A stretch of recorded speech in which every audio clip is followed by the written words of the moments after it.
Hello guys, and welcome back to my channel.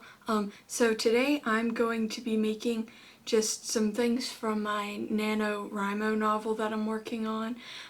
So a big part of the story is going to be about like these characters who wear like masks and stuff. So I'm just going to make some masks and put that on this piece of paper. Now, something that I like to talk about a lot that I don't know if I've mentioned it that much on this channel yet, but I do like to make like drawings and stuff into like cut out like pieces of paper and stuff like that. You'll see what I mean. So I'm just gonna start with my personal favorite character, and I'm just gonna tell you what I'm doing along the way so you guys can try out like this or something similar if you really want to.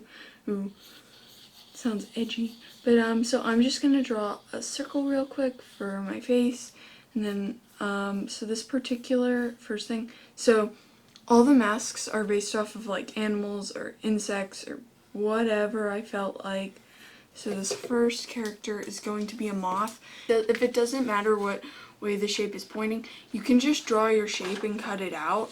But just keep in mind that if you don't want to show the side with the pencil, all of your drawings, everything you draw on the paper is going to come out like reverse on the other side. So I'm just going to cut around this though real quick because that doesn't really matter for just a basic face shape. Whoop, that fell on the floor. And then I'm just going to trim it up until it looks how I want it to. So yeah.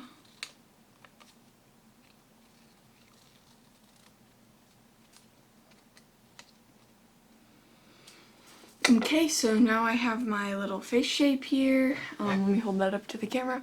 It's just a little circle. So yeah. Next up though, we have the eyes of the moth that I wanted to do. So we're gonna just draw a really big circle. And then I'm going to, like once again with circles, it doesn't really matter what side you're seeing.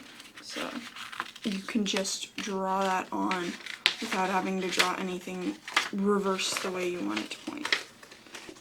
So I folded that in half when I cut it. So now I have two little circles here. That side has a pencil in it. Yeah. So I'd recommend using a glue stick for this. So what you're gonna do with your glue stick, because glue sticks, I find that it's easier to control than like liquid glue when you're doing something like this.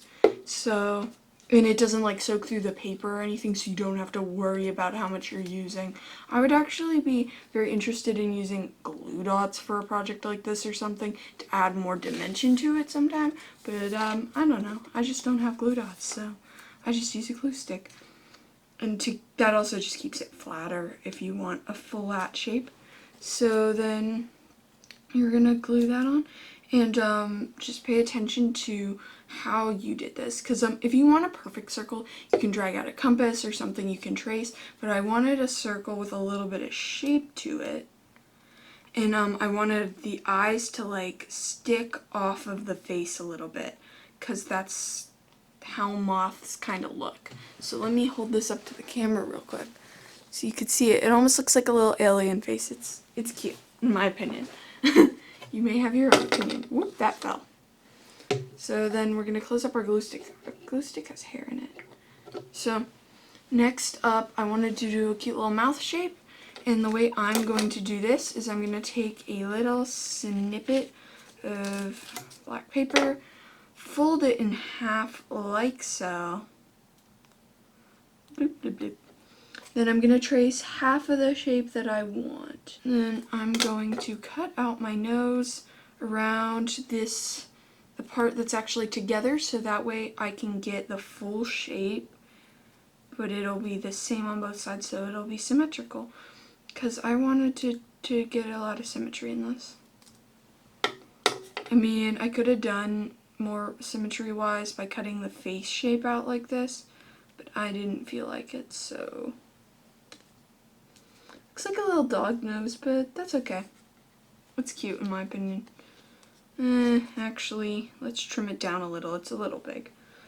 So yeah, that's another thing, is a lot of times these come out way bigger than you think they're going to if you cut something in this manner.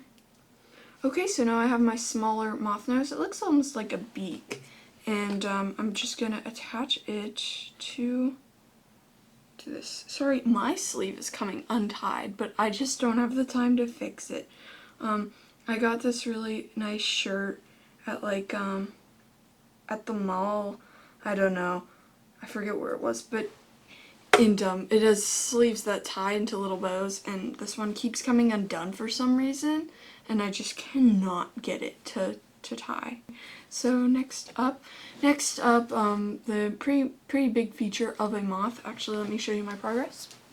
But the next pretty big feature of a moth are those little fuzzy antennae or whatever. So the way that I'm going to do this is by tracing this line here. I want to see if that looks properly sized.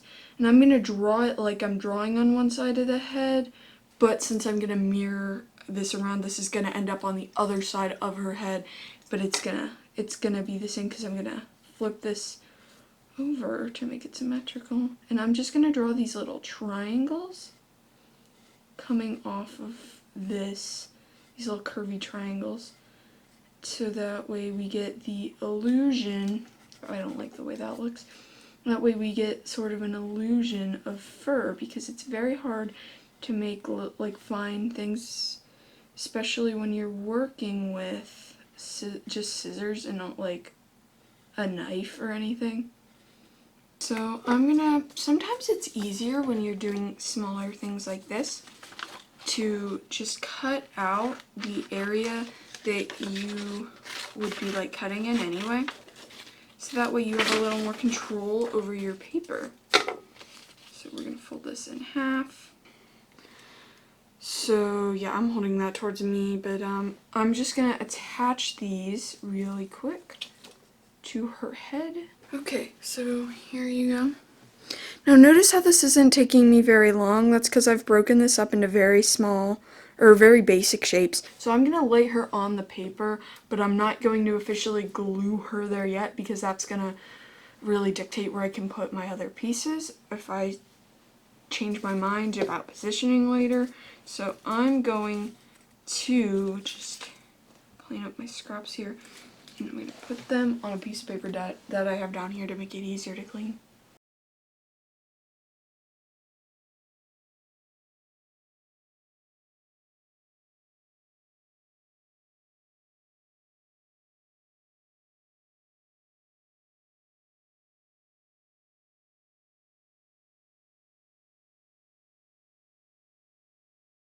So now, voila, this is going up on my board probably, because I actually kind of like it.